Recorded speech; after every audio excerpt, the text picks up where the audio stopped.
everyone, it's Callie, and so this is my latest illustration, Sprouting Girl, and this piece was inspired by a song by Of Monsters and Men. This band I'm such a great fan of. I really enjoy their music. In fact, last year when I was staying in Scotland and I was booking a ticket back to go see my family in South Africa, I saw that they were playing a concert in Kirstenbosch Gardens. Kirstenbosch Gardens is this awesome botanical garden in Cape Town, South Africa, and if you're ever there, go check it out. It's awesome. And in the summers they have awesome concerts, great people playing. I've seen quite a lot of bands there. Harlan Teeny, Of Monsters and Men, of course, Jeremy Loops, and of Portugal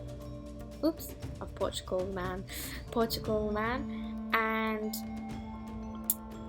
so many. I can't actually think of all of them now. Oh, the Lumineers. That was awesome.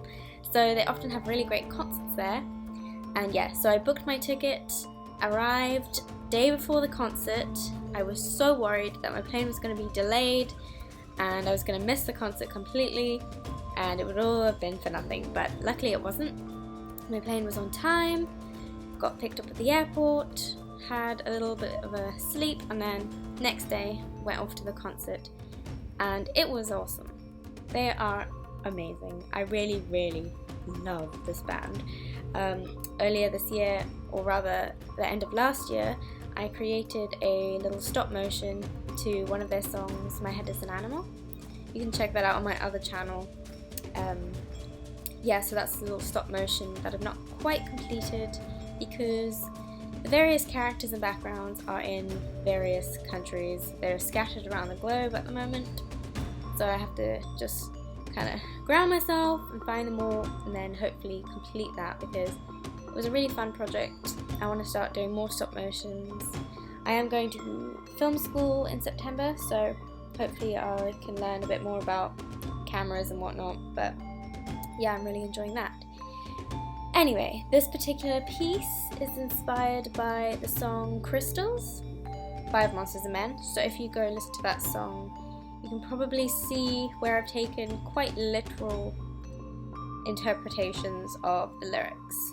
I know I haven't done any golden skies or clouds of rope, but I am planning on doing the sky in a second part of this video, so I'm going to do this video in two parts. This part's obviously the line work and the initial drawing, and then later I want to make a few copies first because I don't know what to do with this piece. I've really been enjoying drawing in grey, black, white and grey, using those kind of simple outlines and shades, but I really think this piece will pop with some colour because she is kind of a tree, so I think greens and browns and some forest colours would be really awesome for this piece, but I've not yet decided how I want to do this. So yeah, I'm thinking of doing a few versions and I will add in the skies then. But yes, I've been taking the part where they say peel away the bark because nothing grows when it is dark, so I wanted the sun to kind of be shining on her because her expression is beautiful. I think she's looking up to the sky, she looks so free and happy, so she's soaking in that sunlight and just growing away. So the materials I used for this, I just used some black acrylic ink. I was thinking of just using my Pentel brush pen and some fine liners, but they're not as dark as this ink. This ink is really black, really pigmented. So I really enjoyed using this, even though it was quite tricky learning to use the tiny brush and getting the lines so steady and even. That was quite tricky, but eventually I got the hang of it and I really liked using this piece.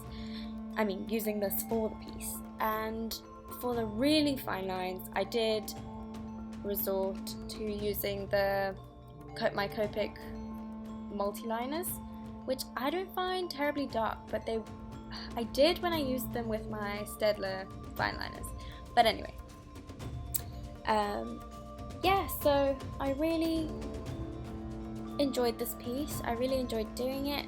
A lot of tiny details and little things, and I really like doing these tiny little things. And I do think the piece will look quite a lot more refined and a lot better when I do get to either shade or colour it in, because at the moment you can't really define where certain plants are. They kind of all blend and merge in with one another. So I am looking forward to doing that. Oh yes, and I forgot to mention, I used for white, not so much highlights, but just for putting in more white, I used a roller jelly ball pen. Is that what it's called? I don't know. Let me just check. Oh no, okay, it's the uniball signo. I have two, so I get confused. And I don't really learn the name of my product specifically. But anyway, so that's some of the white I used, and then where I needed it to be more opaque, I used some white gouache, which I've not quite got the hang of, but it's really good for these kinds of things. So yeah, this is my little sprouting girl. I hope you like her, and please subscribe if you want to see part 2. Yeah, I've linked everything below, and yeah, have a lovely day. Bye!